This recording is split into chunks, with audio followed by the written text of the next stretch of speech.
Impeachment motion against Justice Verma approved. Lok Sabha speaker form 3 member committees. हाँ जी, ये controversy है, one of the biggest controversy of the जजेस। यहाँ पे इम्पीचमेंट की बात हो रही है, यहाँ पे इलिसिट कैश की बात हो रही है, इलीगल कैश के बारे में बात हो रही है। ये one of the biggest controversy है इन 2025। रिसेंटली में ऑनरेबल जस्टिस सेशन वर्मा जी के घर से ऑफिशियल एड्रेस से कैश मिला था 15 करोड़ रुपए।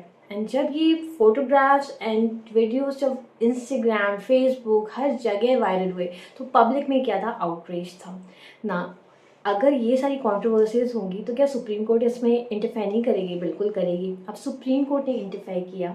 Farmer chief justice of India Sanjiv Khanna ji ने एक पैनल बनाई, 3 member पैनल बनाई, जिसने इस पर्टिकुलर मैटर में इंक्वायरी करी।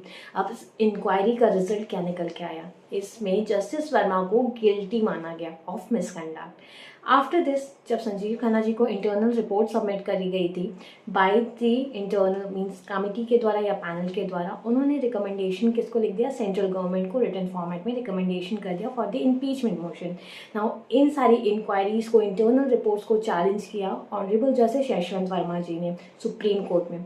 सुप्रीम कोर्ट ने पिटिशन तो फाइल कर दी उन्होंने, बट वो पिटिशन अनसक्सेसफुल रही। अब इसी के दौरान जब वो दिल्ली हाई कोर्ट के जज थे, जब उनके ऊपर ये सारी चार्जेस फ्रेम हुए तो उन्हें इलाहाबाद हाई कोर्ट शिफ्ट किया गया।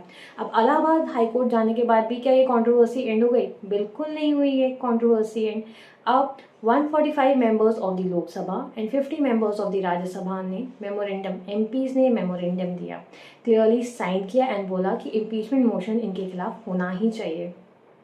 This is one of the biggest controversy. अब ये कौन कौन से आर्टिकल के अंदर कवर होता है? अगर एक सुप्रीम कोर्ट जज को रिमूव करना है या फिर एक हाई कोर्ट जज को रिमूव करना है तो क्या आप डायरेक्टली रिमूव कर दोगे? No, there is some procedure जो कि आपको फॉलो करना पड़ेगा।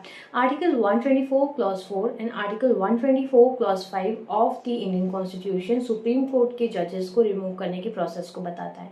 एंड ये प्रोसेस क्या बोलता है कि एक सुप्रीम कोर्ट के जजेस को डायरेक्टली नहीं रिमूव किया जा सकता except by the order of the president and after the recommendation of the parliament।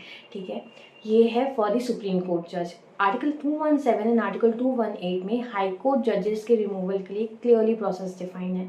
And same goes कि जब तक कि डायरेक्टली रिमूव नहीं किया जा सकता, ये प्रेसिडेंट्स के ऑर्डर पे ही होगा। This was the important thing जो मुझे आपके साथ शेयर करनी थी अपने यूट्यूब चैनल में। अब इस 3 member कमेटी का क्या आउटकम है वो आपको फ्यूचर में पता चलेगा।